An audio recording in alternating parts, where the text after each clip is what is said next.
is like trying to look into the sun on 2 counts. Flip back really quickly to page 193.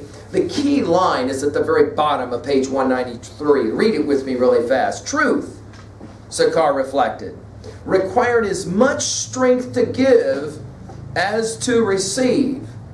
Jot down, do you believe that or not at 3b? Do you think it is in fact the case that truth is, as it takes as much strength to tell the truth as it does to receive the truth? Interesting question, right? One of the major themes then of this text, and one of the major messages of this text is, you know, everybody talks about wanting the truth, but maybe this text suggests we don't always really want the truth. To come to think of it, we would prefer to live in a world where people don't tell us the truth. Although ironically, we would like to live in a world where we at times could tell the truth. Which is harder? Second observation at 2a. Which do you think is harder, telling the truth or receiving the truth? And is it true, jump to 3a really quickly, a famous religious text says, the truth will set you free, make you free. Do you find that this story has, for example, proved that idea or challenged that idea? You tell the truth, you're going to end up getting jacked for it. People are going to be upset, people are going to be hurt, their feelings are going to be hurt. Which begs some interesting questions about lying and the value of lying. Do you think it is the case, a third possible message now at 2a, do you think it's the case that this text is saying, in the end, it's better to tell the truth no matter what? Or rather is this text saying, in the end, it's better early in your career to learn how to lie well, so that way you can figure out politically how you're supposed to tell people what you think without hurting their feelings? We'll of course jump really quickly to 2b and ask, of the 3 kinds of ironies that you listed, which one of those 3 ironies, or more than one, works best for you? Many students will say that that final irony that you listed there, go back 2 pages to the preparing to read stuff on page 188. Dramatic irony is the irony that works best because you, the reader, know what this guy's probably going to end up saying. Of course, in the story, the headmaster has no idea he's about to get jacked with the truth. That is to say, yeah, dude, you stink. You know, don't do it anymore.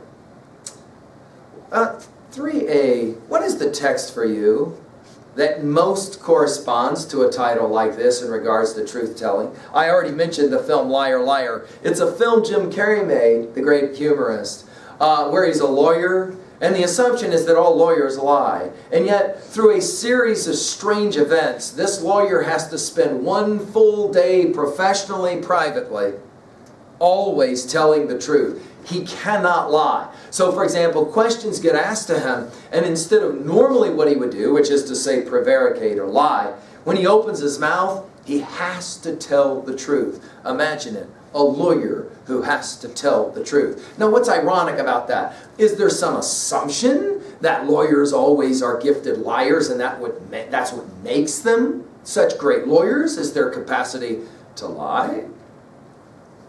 Of course, we often say this at 3b. We tell children always tell the truth.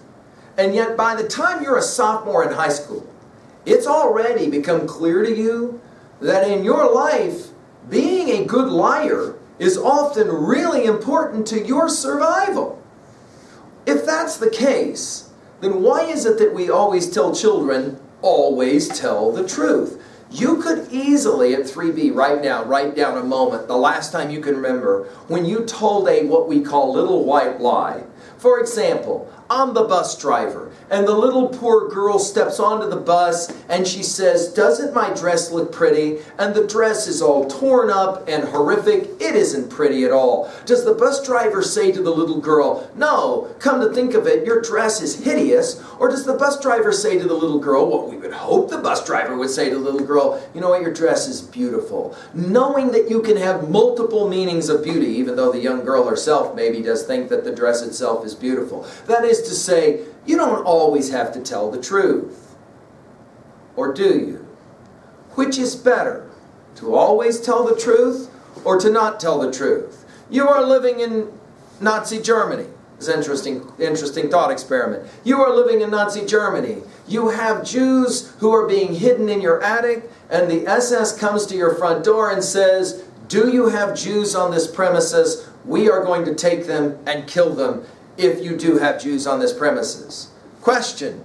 Do you say, "I always tell the truth, and therefore, yes, absolutely, I have Jews hiding in my attic"? Or do you rather do what we would hope that you would do, and you would lie so that you can save the lives of these innocent people? So it begs another question. Let's jot it down at 3B. Just because you have an opinion about something, does that mean that you should share it? I mean, think about this question. This is a powerful question to sophomores. Because if you'll think about it, in your freshman year, this actually probably happened to you regularly. Think of it. There you are with your friends, and you have an opinion. Nobody asks you your opinion, and you just share that opinion. Question. Why do you feel the need to share opinions? Unsolicited? Like, why? Right? For example, I need to say something. Really, why? Why do you need to say something? Consider for the rest of your day-to-day the moments in your time when you will share an opinion. You really don't need to share an opinion because nobody's asked you. But wait, what if somebody does ask you? What if somebody asks you an opinion? Then do you have a moral obligation to tell them what you really think? Or are you more inclined to say, you know what, to keep everybody happy, for the case of harmony, blah, blah, blah, I'm just going to go along and just tell them what they want to know. Now the other 3B question. How about this one? When you ask someone's opinion, especially somebody you respect, do you want the truth? Or are you hoping that they will lie to you? The classic case in point is, of course, lovers. There you are with the person you love. Oh, you're so in love. Question. Do you really care for me that much? Do you want to know the truth?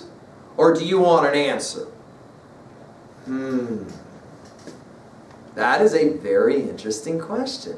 Do you want to know the truth? If, for example, the person you care about is messing around on you, do you want to know that? Or do you prefer to live in ignorance and enjoy the relationship in ignorance? It's a very interesting, complicated question.